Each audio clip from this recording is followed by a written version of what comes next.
right now we'd like to bring on a young man who believes in doing things his own way. And based on the way he kind of get next to all of the folks who've seen him work, his way has got to be pretty hip. So let's lay some noise. Listen on me, 2000 and beyond. this so-called democracy. Welcome, fellow Bucks fans. This is Robert Green of Outside Leverage Podcast. Here talking Bucks, one of the greatest, most influential, most definitive fans of all time. Since I've known the Tampa Bay Buccaneers and since I've been a fan of the Bucks, I've always known the face of this man. The only Hall of Fame inductee as a fan. I got Big Nasty in the building. Talk to me, man. How you doing? Hey, man, I'm doing good. I'm doing really good. You know, that Ford Hall of Fans thing that's about to happen here at hopefully in August, that induction is going to be pretty awesome.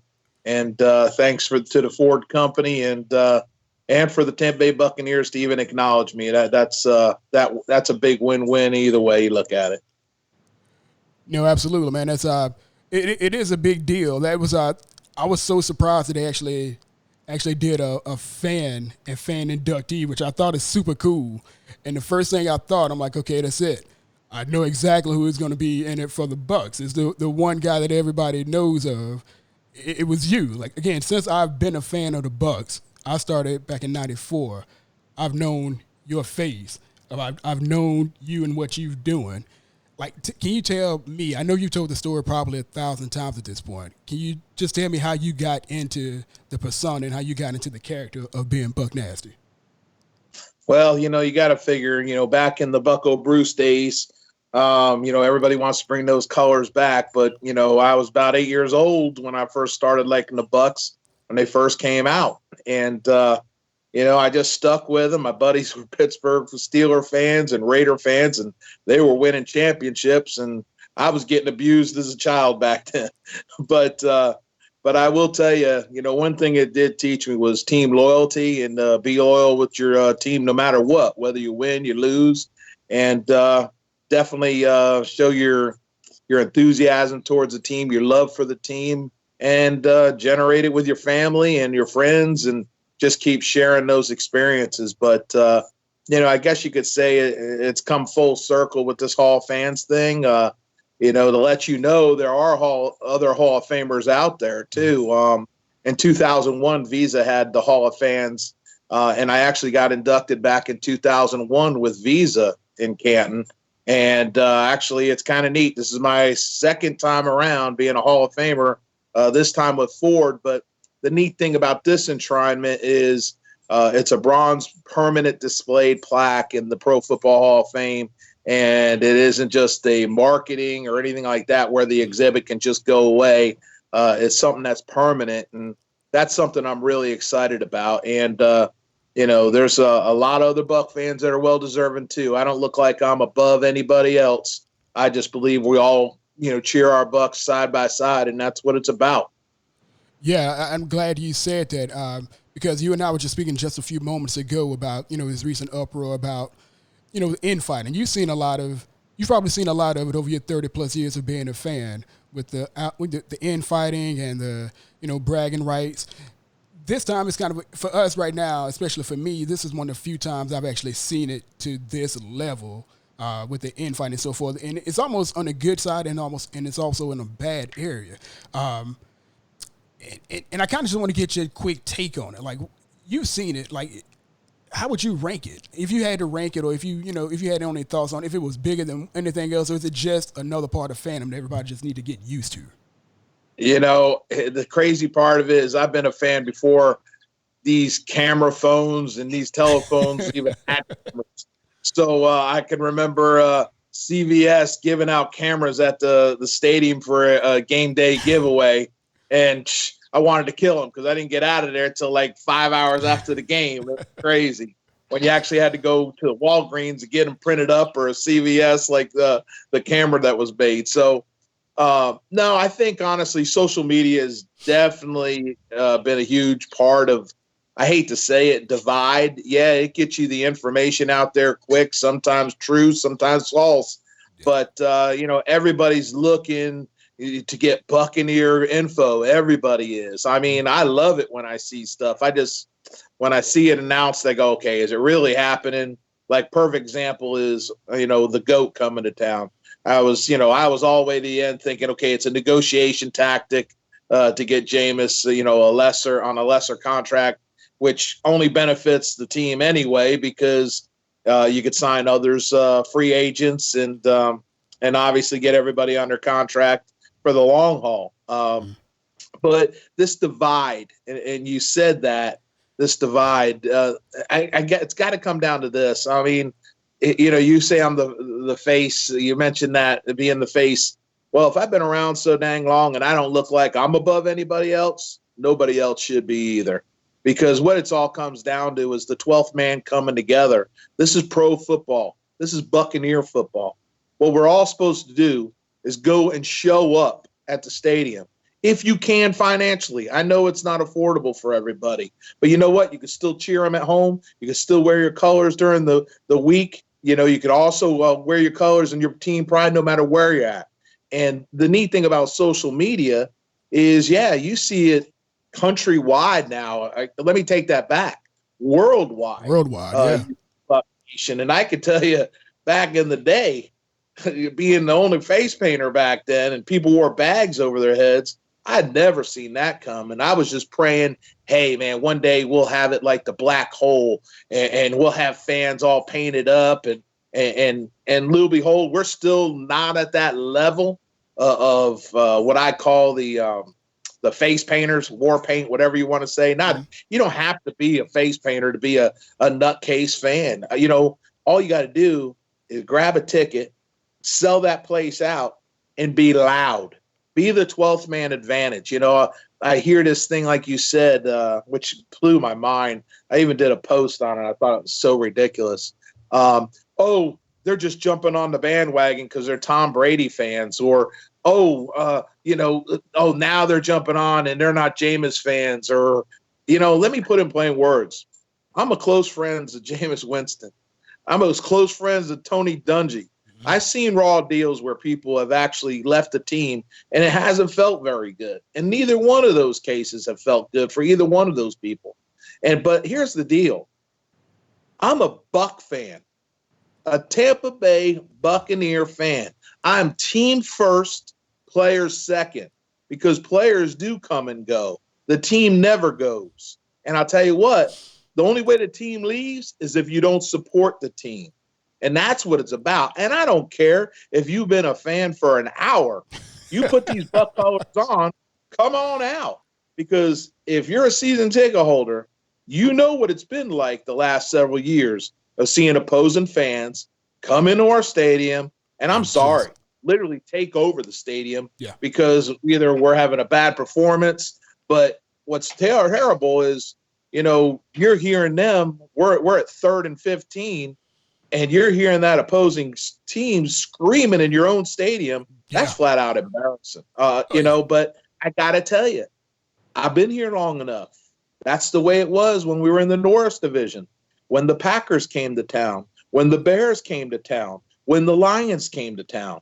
It was always like that. There was always about 45,000 season ticket holders strong, okay? But now I'm 52. I was the young kid back in the day. Now I'm an old guy, right? Yeah. These people are passing away. That 45,000 is probably more closer to 40 now, maybe even less than that. So I don't care. Jump on the bandwagon. The only thing I ask of you, and one of the things that I look at that you want respect from Buck fans, once you jump on the ship, you can't jump off the ship. Yeah. So don't be a jump ship chump. You stick with the team whether they win or lose. Don't be a front runner, because there's a lot of people that are front runners out there. But let's talk about the New England Patriots and all those fans there. Well, guess what? They weren't always front runners. They were horrible back in the day. Right. I don't know if you remember, the Bears killing them, an embarrassment Super Bowl. Okay. And that's them getting to a Super Bowl, so yeah, they've created a dynasty over there, but you know what? Time's catching up. Yeah. And we got the GOAT in town. And, I think the Buck organization is looking at, unfortunately, the turnovers. You know, whether they're Jameis's fault or not, it's still a team game, right? Yeah. If you're turning over the ball, you're going to lose the game. I mean, you can't go 4 turnovers in a game and expect to win. It's very highly unlikely in the NFL. And especially with, I don't care if you're talking the worst team in the NFL to the best team in the NFL. When you lose the turnover battle, you normally lose the game. Yeah. Okay? And so, you know, when I look at this, I just hate when people start giving themselves names like Winstonites and have to label people or Brady bunches. You know, my thing is like, hey, you know, Raider Nation has Raider Nation, right? You know, a Buck Nation is the only way I can look at it where I say, hey, everybody's together. You know, that's a Buck fan. I mean, why don't we all just get along? Who has to be better than the next one? I mean, now look at it. Yeah. You have multiple. Dude, I'm telling you, my Facebook thing gets crazy. I get an invite almost every day of another Buccaneer Facebook group. And it just keeps growing and growing and growing. You know, some last, some don't, but some of them bicker about the stupidest things. And it's almost like we all want the same thing. We want to win. Right. You know what?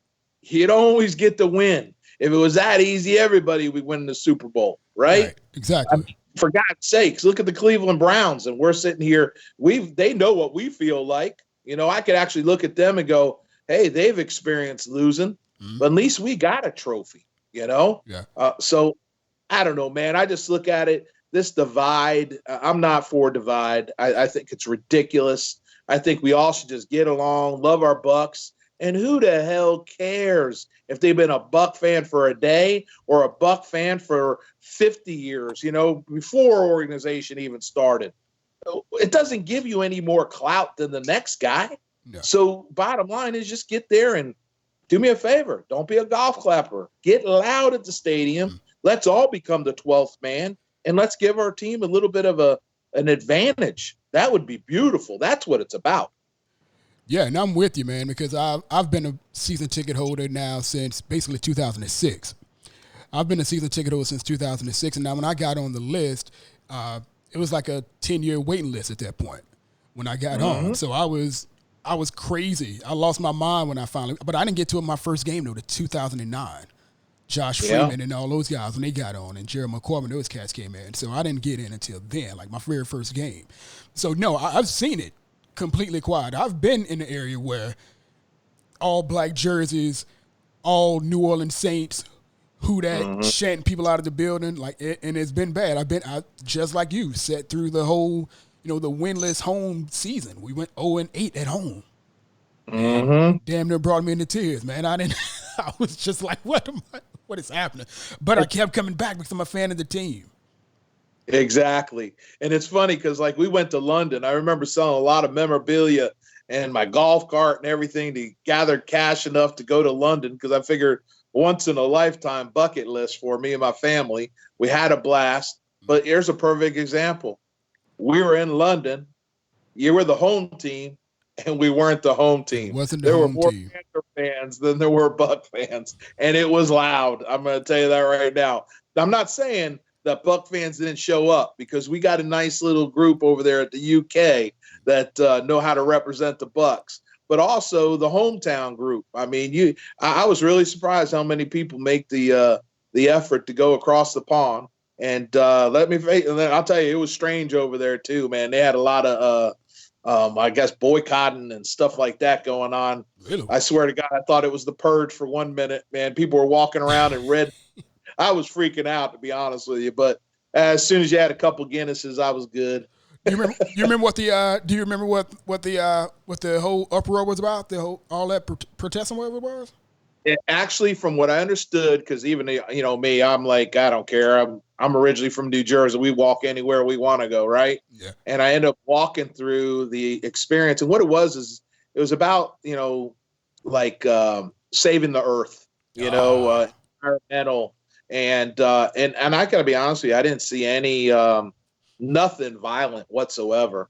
Now there might have been things, but they actually had it right in front of the bar headquarters for the Buccaneers. It was crazy. It was really crazy. Wow. But it still was an experience to go to a different country, and we had an awesome time. I mean, it was really neat to see the Bucks represented, over there in UK so much. I was really, really impressed. Met some real quality Buck fans, and you know what? They don't go there and they pound their chest, say, "Hey, my group's better than your group." They just love their Bucks over there, man, and it's just nice to see it, worldwide now. That's what it's all about, man. Coming together worldwide and enjoying Buck Nation together. Yeah, but going back, I mean, it's exactly what you said, though, is because a lot of people just want to be seen. They want to be, peacocks. They just want to be seen. They want to be known for what it is that they think or whatever. And it doesn't matter. And a lot of times, I actually spoke to Thomas Bassinger. I spoke to Thomas Bassinger of the Tampa Bay Times a couple nights ago. And I talked to him, and we were talking about, there are a lot of groups of fans and a lot of media blogs and fan blogs and fan-driven sites like that. So we do have a lot of info, a lot of opinions that come out and they get passed over as facts. So that's kind of a thing that and it's also a good thing because I like getting stuff from a fan perspective. I like getting stuff from a fan perspective. Because I do it myself. I write for whatthebuck.net. One of the originals, podcasts as well as the blogs. And I started writing for them and I started doing my own thing too. But you start seeing people pushing a bunch of narratives that they want and a lot of wish lists that they want and stuff like that. And it kind of muddied the waters for a lot of fans. Other fans didn't know what they were buying into or how to buy into it. Like, and again, you start seeing all these groups popping up and all these things happening, and what you got is what we have now. It can be used for good, but a lot of times it's not, One of the things I always look at it is journalism is about facts, right? Mm-hmm. It's about coming together and facts, putting the things out there, what are actually true. Unfortunately, with the social media, it's whoever gets it out first, whether it's correct or not.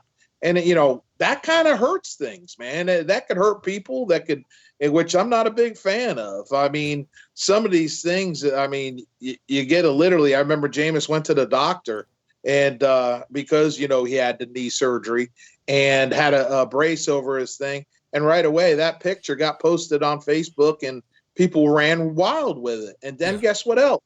The press got a hold of it. Don't get me wrong, podcasts and everything like that is great. Because what you're appreciating is that person's opinion and what they're forecasting and what they would love to see the Bucks do, So, hey, I'm all for that. I actually read some of them, and I'll go through it and I'm like, okay, yeah, that would be awesome if it happened. Yeah. But, that's like a wish list. And there's nothing wrong with, having faith and having a wish list. The things I don't like is when they do false stuff, whether it's a false claim on a player and then you find out later down the road after he's been crucified that you find out none of that was even true. Yeah. Or there's another story behind it. That's the stuff where I just don't think it's right. And that's where social media kind of goes crazy. Perfect example is what the heck are we watching, that Tiger King or something like that? Yeah. Well, I got to watch it, and here's the crazy thing. One of my clients is Big Cat Rescue, and Carol and Howard Baskin are my clients. And I can tell you right now that video, or whatever you want to call it, that Netflix crucified them people. And I'm telling you right now, you've never met two of the more nicest people in your entire life. And I'm telling you, I've been through Big Cat Rescue. I went through that whole place. Dude, it's amazing. Yeah. And you get educated. And, where they did that where the whole crowd was there, it's not like that. I can tell you right now, I had a family of 6 that went through that entire thing on a private tour. And there's just a perfect example of how things could be drawn out. And then it's public perception where they're literally worried about, how horrible. That she grinded up her ex-husband and that's a disappearance. That's how the mind plays tricks on people, where you do these hypothetical crap and it just goes off on things. Guess what? That can happen to you. That can happen to me. That can happen to anybody. And the thing is, where's your real defense? What do you do? Yeah. Right? That's the unfortunate thing what I don't like. I just look at it and, I know them and I just go, you know what? And you see these posts that these people don't even have a clue. Well, what are they doing? They're going on their hypothetical, right? Yeah. And they're using social media to do whatever they want. And let's face it, you've seen some very distasteful stuff. And don't get me wrong, I looked at we watched the whole thing, and because I wanted to know, obviously, and I couldn't believe it. I was actually chuckled that people can actually be that way. I was like, and what I mean by that is that Tiger King guy, and then, geez, I mean, everybody's got their own opinions. I'm just old school, but I just can't believe those people weren't locked up a long time ago. It just blows my mind. They got to wait until, somebody's given fear for their life. But could you imagine? Could you imagine having death threats and having to be on your property worried about somebody coming to your house and shooting you or killing you? Or I don't know about you. I mean, I know I have guns at our house, but I wouldn't have to worry about getting a gun every single day to protect myself. Yeah. It's just scary. And then that's all public perception, every bit of it. So, how we get off on that stuff. No. That's what social media is all about. And people are drawn. And especially now with this, this coronavirus, everybody's stuck at home. Everybody's just looking for something to look at. They're probably watching me right now. They're going, oh, my God, Big Nasty's on the video. Let's watch it. Hey, the whole deal is people they want content. They want the buck. And let me tell you something. You're going to get it with me because with the BUCS, am I excited about the GOAT coming to town? Absolutely. That would be the only one I would get excited about. Otherwise, I'd be like, okay, at least they didn't go and say, okay, we're backing up to a Bridgewater, or going with somebody that wasn't the top of the list. Even though Jameis was third, apparently, I just hope it don't come to bite us in the butt because that kid, I'm telling you, man, if he could stay under the same system at least 3 years in a row, I just wish we can get him to come back because you got 2 years here under Brady, right? You're going to learn something from the GOAT. You're not signing anywhere else. I would love for you to come back. I know it hurts. I mean, here you are the starter. If anything, Jameis's heart to win.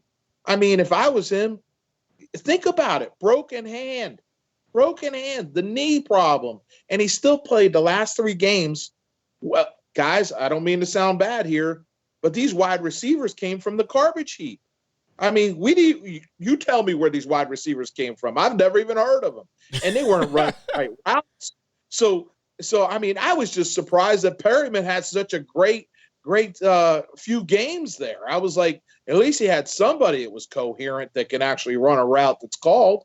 But, on the other hand, maybe he should have just said, here you go, Ryan. Why don't you go ahead and play the game and I'll bench it, But, the thing is, you can't take away from a Tiger's heart.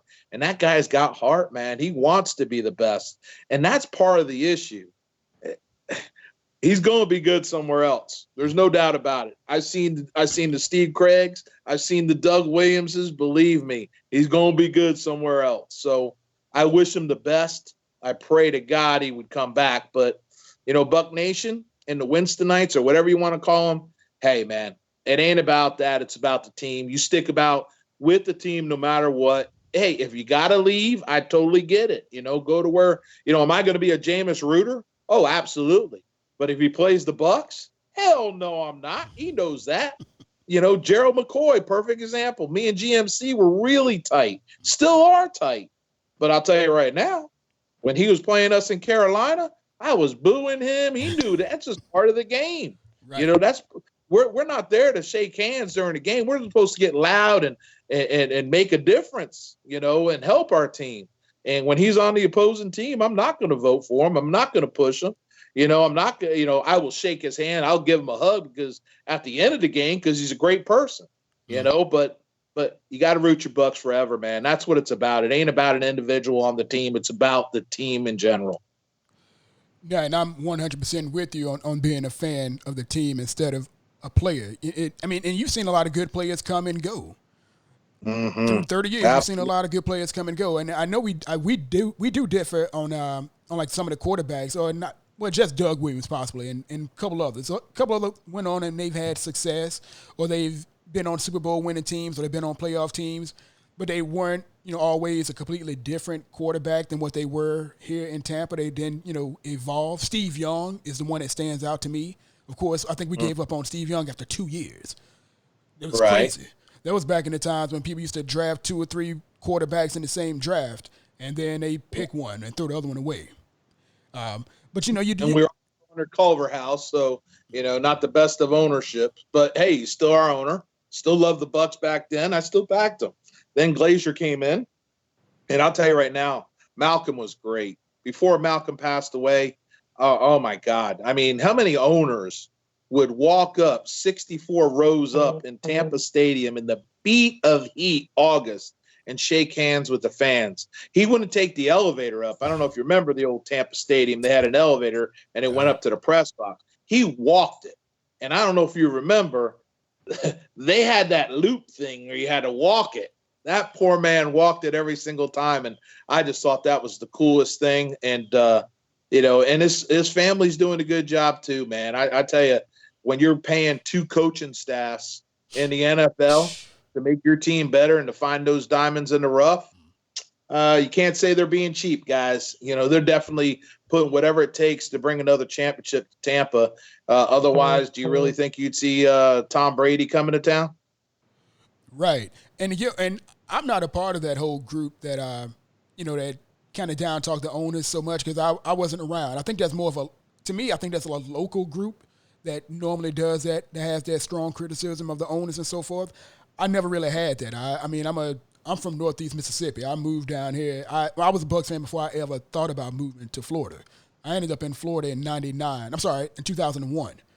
So I never had that whole, the owners are this and that. And I know people who are longer fans than I am and much, bigger historians as far as the Bucs are, yourself probably included. I never had that kind of take on the team like that as far as the owners. Yeah, I think the coolest thing, it's wow. You just definitely labeled me a historian. Hey, you're around. Where's my cane? But you know what?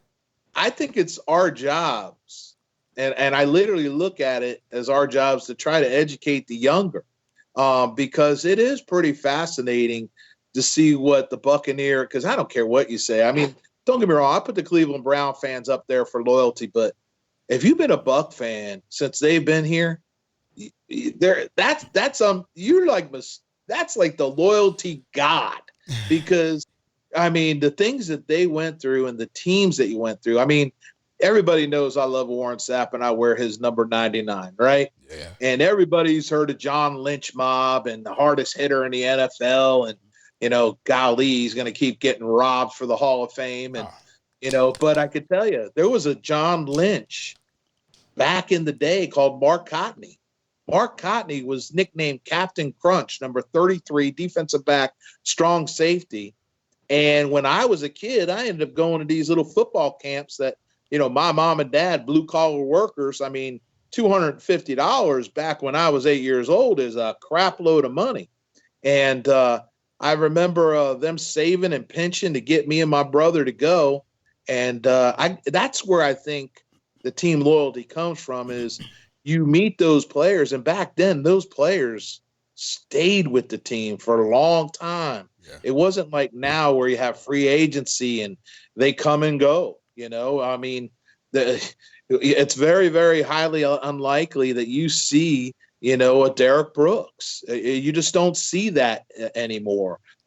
Perfect example is Tom Brady, right? Yeah. He's come to Tampa. But I think me as a child and getting the experience and meeting those players and actually literally having them coach. I got Doug Williams coached, Leroy Selman, Tony Davis, Scott Brantley.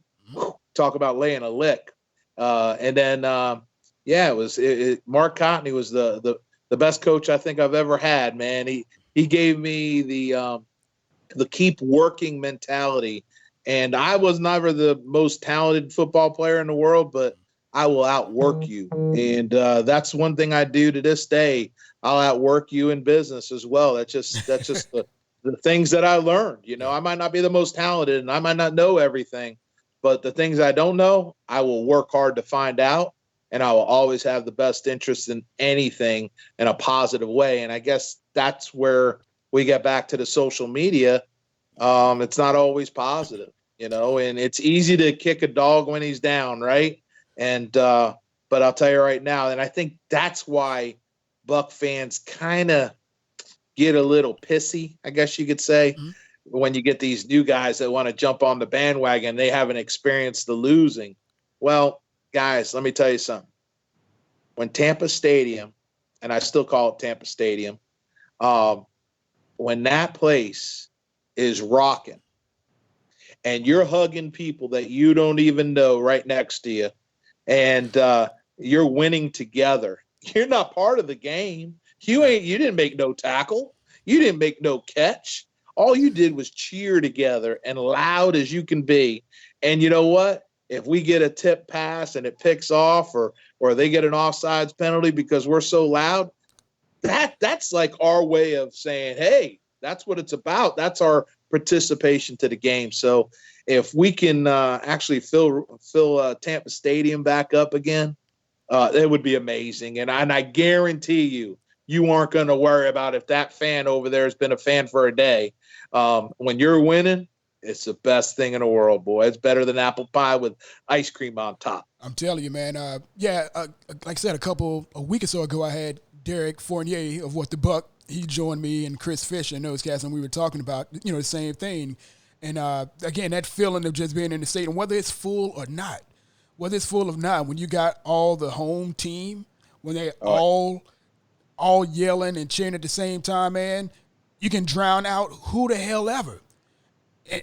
And one, again, the prime example I kept thinking about when we had the a couple years ago, I guess it was St. Louis, when we had the rain delay, like an hour and a half rain delay, and then we came out, man, and even though we lost the game, when we got down to the other end of the field, and we was 15 yards away from putting it in, man, it was so damn loud. It was like, okay, holy crap! Like, we completely drowned out the rest of the Rams fans that were there. It's in unison. That was a lot of fun too, and I remember a lot of people jumping ship, leaving early, but that's here or there too, because I remember getting on the old Facebook flipping out because I was so mad because I couldn't believe when I came. You know, I never left. Yeah. I'll stay there until it could be snowing in Florida. I ain't leaving. You know, I make sure my bladder's emptied after the game, but I could tell you, you know, it is a great experience to win.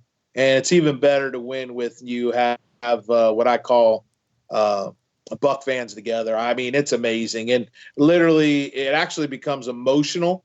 And I think that's what it is. There's emotion that's involved. There's love for the team. And then you're going, well, wait a minute. You've been a fan for a day. How can you have love for a team?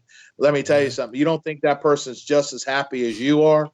I mean, now we got to start grading people's happiness. Yeah. Come on, just fill the stadium up. And what kills you is you're right. I'm learning more on this Facebook stuff and this Twitter. Michael Clayton says it better. He calls Twitter trolls. Twitter trolls. They try to get you all worked up and try to start stuff. You know what? I learned something in Facebook. If you don't like what you see, delete it.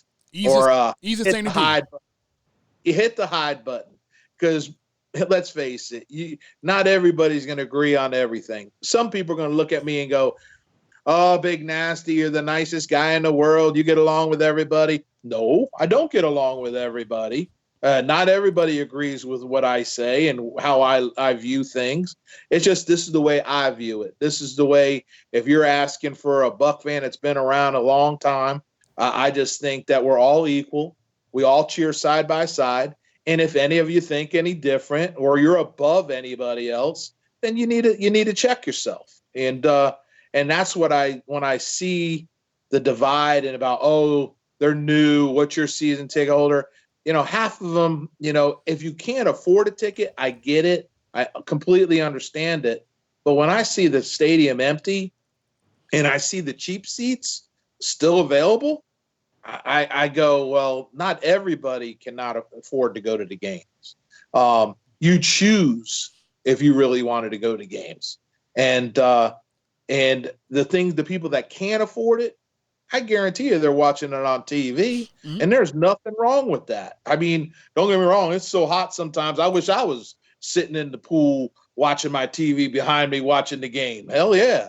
But I don't know, man. I'm going to do it till the day I die, and I enjoy going to the games with my daughter and doing the Nasty Fur days and, raising money for charity and giving them a game day experience with Big Nasty. Hey, it's my way of making a difference. And, it doesn't mean you got to do it. Just you can help an old lady across the street to be a good person. And there's no level of making anybody any different, that I'm above anybody else or they're above anybody else. Hey, man, we all put our pants on the same way. and if you don't, you need to check yourself, But all in all, man, the whole idea is staying loyal, staying to the true love, what it's all about. And that's the love for the BUCS, man. Last I know, we were all cheering for this emblem. And, it might even change coming up here with the new unis coming up.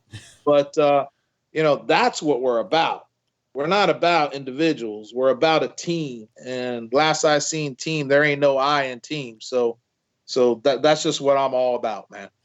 Yeah, and I greatly appreciate it. Again, that's exactly why I wanted to have you on. Again, you and I have different opinions. Different opinions and different preferences for a couple of things that we've spoken about. But it's fine. It's cool to have a different opinion. You can get it across and still, at the end of the day, you still cheering for the BUCS and you still want the BUCS to win. I mean, I know people, again, who honestly have already said they're coming across because they're fans of Tom Brady. I'm like, great, Tom Brady plays for the BUCS. We got something in common. We both want to see Tom Brady win for this short period of time or however long it may be. I mean, we still just want to see that happen. But again, I want to quickly get your opinion, not quickly, but I want to get your opinion on Tom Brady. You said if it wasn't for Tom Brady, greatest of all time, if it wasn't him coming to the BUCS, you'd feel a little bit different about former starting quarterback. It'd be completely different for you. What do you see? What do you see from Tom Brady that give you the thumbs up? You're like, okay, this is what I think he can do, and this is what I think he can make as far as the team, as far as them being better. What do you think he can bring? Sorry about that. Motorcycle going by. Hey, I will tell you this. This is what I see. I see a 6-time world champion. I see a guy that's and I'll be honest with you, I wasn't a big fan of him until I watched the Atlanta game in the Super Bowl, and I was still thinking, Peyton was a stud back then, and I had other of the best of all time, thinking Joe Montana and stuff like that. But what I saw in that game was greatness, and we'll probably never see that again. I hope and pray that he gets a 7th Super Bowl ring with us. Do I expect that this year? Like a lot of people are? Come on, man. You got to build chemistry again. You got to, I know these guys are going to be hungry.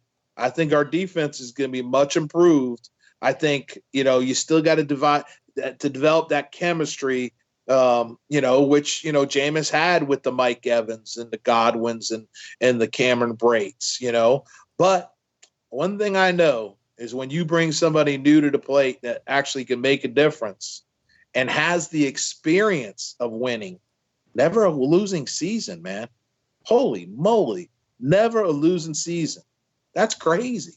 So you got that guy coming in with the experience. I mean, you cut down turnovers. And again, that right there, guys, if we cut down our turnovers last year, we're a playoff team. Nobody can deny that. We're a playoff team. You also can't deny that Jameis kept us in a lot of games. Yeah, we can say, okay, the offensive line isn't as good and he's going to get his back broken and all that. But what it comes down to is you don't have a clue what's going to happen until they take the snaps. So let's see what the guy does. I hope and pray we do a great job. The reason why I'm excited, when you have the greatest of all time that still has a live arm, he ain't coming off an injury. He isn't coming off an ACL injury. He's not coming off of anything hurt. This guy keeps I don't know, me, I like to eat pizza, drink beers, and you ain't gonna catch me eat vitamins and all that good stuff, even though I should. But in a nutshell, this guy's kept great shape of himself. That's why he's in the league so much. Mm-hmm. He's telling you, I got 2 years and I want out. He signed a very what I call unbelievable contract with us, which is also incentive based. So it ain't like he's just coming here I'm coming to the Tampa Bay Buccaneers to sit by a palm tree. He's come to Tampa Bay. He's liking what he sees. I'm actually kind of excited to see his decision making. How's that sound? His decision making is pretty awesome. I think that comes undeniable. Okay. I think if Jameis would have been here and he could have been under this tutorage and coaching staff for a couple of years, I think it could have been a lot better. I really believe that. I don't think he's going to ever throw 30 picks plus again. I don't think that'll ever happen. But that being said, it's a business size of the BUCS. How long did Coach sign a contract for? Right? Yeah. He was, yeah. All right. 5, yeah. So Coach signed a contract. You got Jason Light to put his all of it on the line with Coach, which I believe Coach is the answer. I really do. And you can't say he didn't have the best of the best around Jameis to make him better. So, and I won't blame that season on Jameis completely. I still think Jameis is going to be one of the greatest quarterbacks that come around. I already been on here telling you I think it's going to be regrettable later down the road. We're going to go, well, damn it, we shouldn't have let him go. But what do you do as a business? I mean, you can't keep throwing turnovers because, let's face it, last I seen, the stadium has been empty. Okay? Yeah. And if you look at it as a business scenario, I don't care. You got guys. The phone was ringing off the hook for season tickets as soon as Tom Brady was signed. What else can you say? That's what business is about. So now, don't get me wrong. You want to see the Tampa Bay Buck fans losing on Tom Brady? Let him crap the bed, even including me. But he ain't gonna crap. What are the chances of him crapping the bed? I don't see that happening. This guy's already asking for phone numbers for the teams, during his coronavirus to get to know these guys. I mean, Chris Godwin's been on Twitter and already said to everybody that he's contacted them several times already. I mean, that's one player. I mean, so I do think with the GOAT, I think we're going to get more. This may sound crazy. Not the huge plays, the plays that Jameis would thread the needle and you go, oh my God, that's greatness. I think what you're going to see is consistency of completing the pass, doing the check down, and reducing the turnovers, which, guys, if the defense plays like they did last year and the guys come up with the wide receivers, nobody gets hurt, which we still need a third, by the way. I'm a little nervous. If we can stay healthy, guys, there's geez, man, look at all the NFL talking, and I know that's all hype. They're talking us going all the way to 10th best in the NFL, and we ain't even played a game yet. That's what the Tom Brady's do. The Tom Brady's that come to your place, turn your team overnight. I mean, you got the players coming out and talking to Casey Phillips, which I love watching her. She's awesome. I love her as well. And she's unbelievable. And she gets the guy's perspective. And I don't know about you, but I don't see any fake in that body language. I see these guys like, holy moly. I mean, Mike Evans is so tight to Jameis. They're great buddies. And even he's excited about it. I mean, you could also go back, and here's what the social media do. What do you expect him to say? He works for the Buccaneer organization. But you know what? Guess what? He starts getting completions, and they start winning games. It doesn't matter. It's all about winning the games, reducing the turnover battle. And let's face it, coach isn't just sitting here to not make the playoffs. This guy is going to say, I'm going to win a championship, and I'm going to ride off in the sunset. That's exactly what he's looking at to do.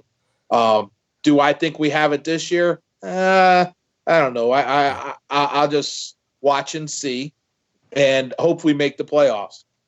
Because once you make the tournament, it's anybody's game, Right. So nobody expected us to even go up to Philly and beat Philly, and look what happened. So, with our past history. So you got to play the game. You got to stay healthy. And one thing I did listen to Tom Brady and his press conference was he was saying, it's not just about the quarterback. It's about everything clicking in the right direction. It's the offense. It's the defense. It's the special teams. It's all the players, that see everything on the same level. When you have Super Bowl champions on your team, they know how to guide the guys that never been to a playoff game. Mm. Mike Evans is one of the best wide receivers we have on our team. He's never been to a playoff game. Yeah. Think about that. Yeah. I mean, I did the same thing with Gerald McCoy. I thought Gerald McCoy was one of those cats. I'm like, and again, I know a lot of people have a lot of mixed feelings. I don't really care about people's feelings, but he was one of those cats who you just really wanted to see him make the playoffs. And he's saying the same thing now about Levante Davis. Like, this cat's been underrated, been overlooked, and he's so damn good. And I think a lot of the guys on the team are good enough to be making the playoffs. Yeah. And, when you talk about, Levante, there's a guy that doesn't complain, just puts his hat on, comes out, plays his heart out every single game, and produces. I mean, I'll be honest with you. I think he's one of the best linebackers the BUCS have ever had, and I mean that. With his longevity and his production, it's amazing, and his leadership too. I mean, and that's crazy. You got leadership teaching players that never even been in the playoffs. But mark my words now. Playing at that level, Levante David will be a Pro Bowler this year, first teamer. No doubt in my mind. Because now you got the Kuechly's retired, and I still don't see how they saw Kuechly being in front of Levante last year. But, that goes to that Pro Bowl crap, right? Yeah, I hate I'm not, I'm not interested in a Pro Bowl, man. I'm sorry. It ain't like it was when it was Hawaii, where the players actually went and laid the wood and played. Now you got touch football. Right. I like the All-Pro. I like seeing what, everybody votes in the All-Pro more than the Pro Bowl now. It's almost like I remember Rondé Barber, hell with the Pro Bowl, I'm going to the Super Bowl. I mean, I'll never, and he's right. That is the Grand Poobah Parade, winning the Super Bowl. So, but man, can you imagine, we come out and it's October and we're in the mix of it and we got to win the last two games to get into the damn playoffs. Do you know how crazy it's going to be? And then you win the one and you go, oh my God, we win this and we're in. Can you imagine saying we win and we're in and we control our own destiny?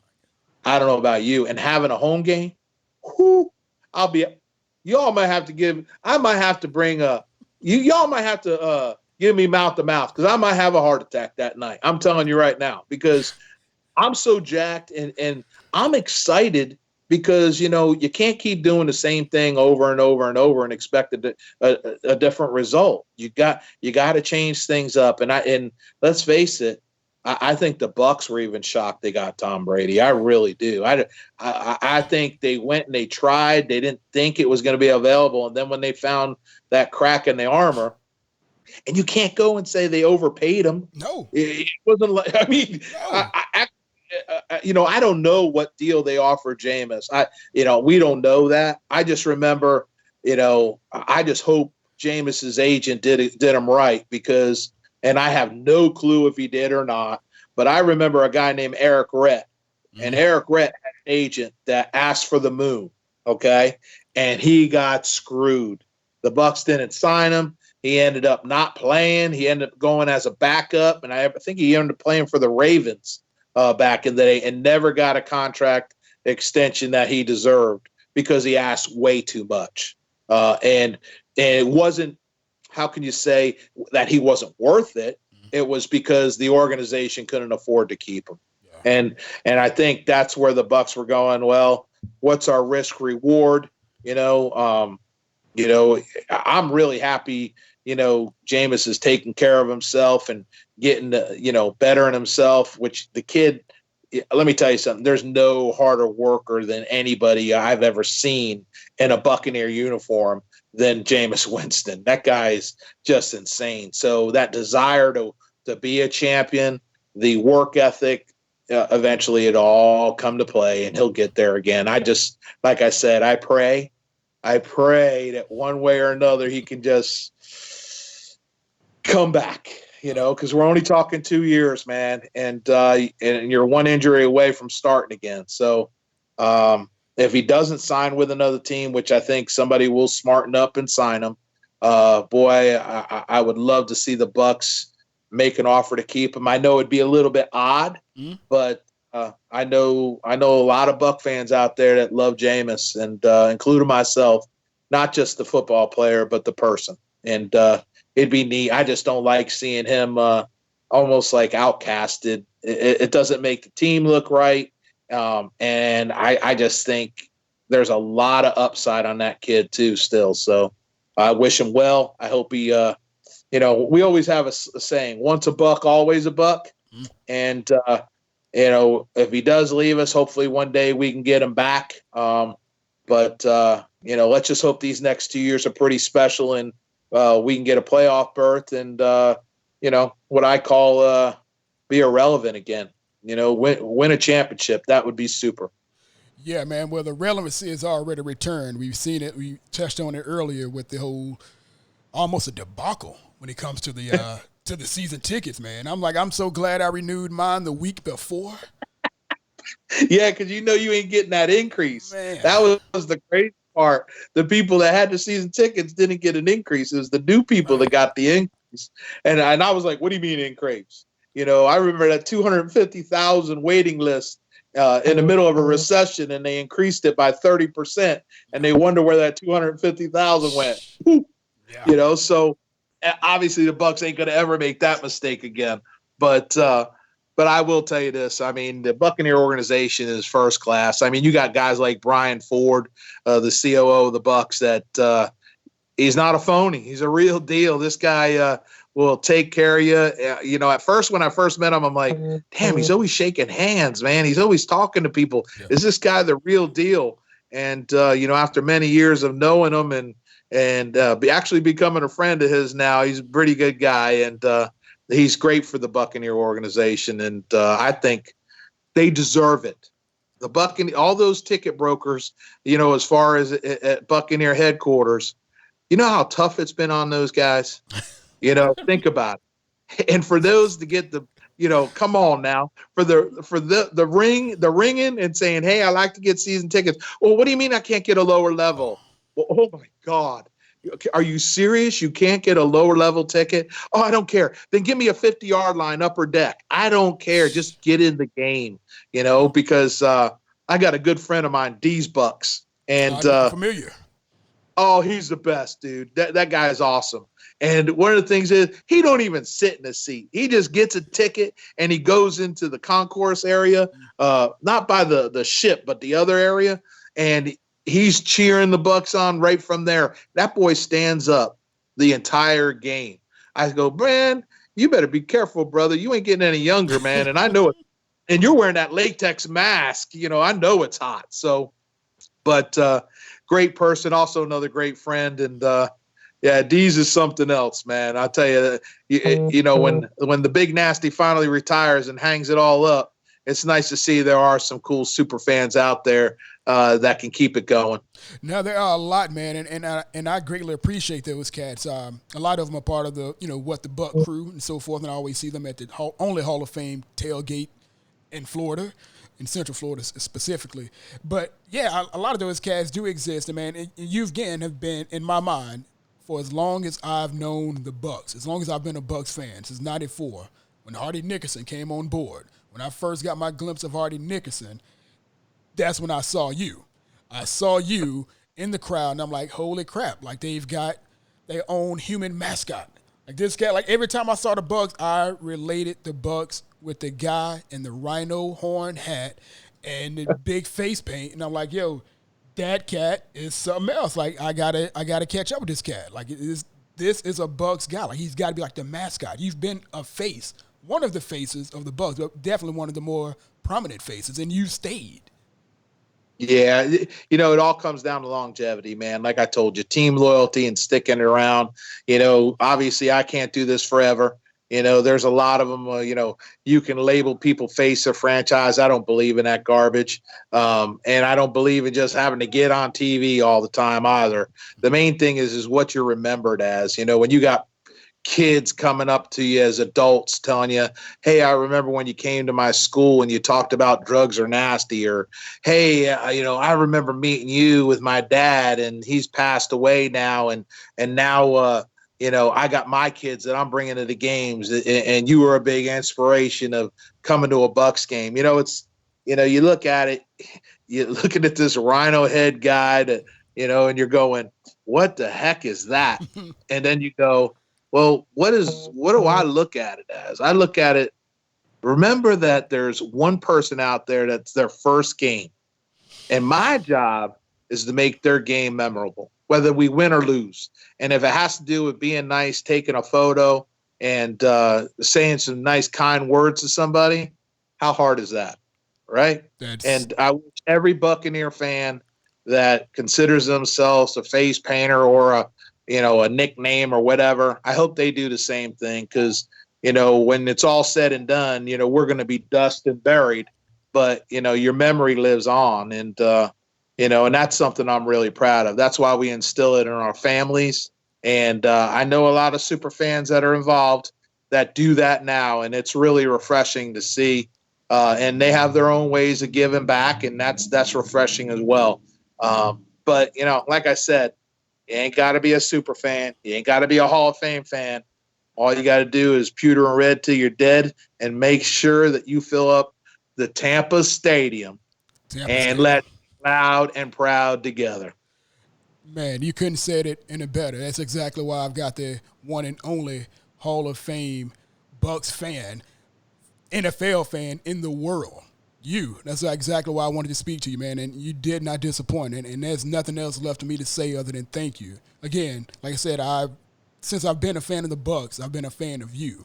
Not even knowing exactly who you were, but I was watching the games, Northeast Mississippi. We couldn't even get a lot of the Bucs games. We had to watch the ESPN.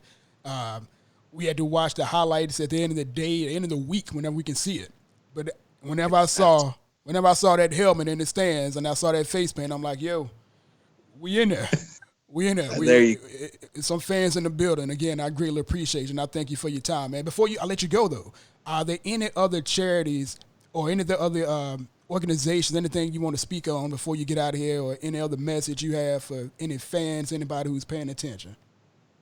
Yeah, I think the main thing is whether what charity you do, I don't do any other special charities. I do many. And we do the Drugs Are Nasty program, where we go out to the local elementary schools. We're mostly doing it in Manatee County during Red Ribbon Week. But yeah, if you ever are interested in Drugs Are Nasty, if we can get you on the schedule, I'll be glad to do it. As far as it's all about educating kids about the dangers of drugs and saying no, walk away and telling somebody, and making sure we keep the drug dealers away from our kids and our youth so they can be something special later on down the road. And that's what it's all about. If we can save one child from making a mistake, that's what it's about.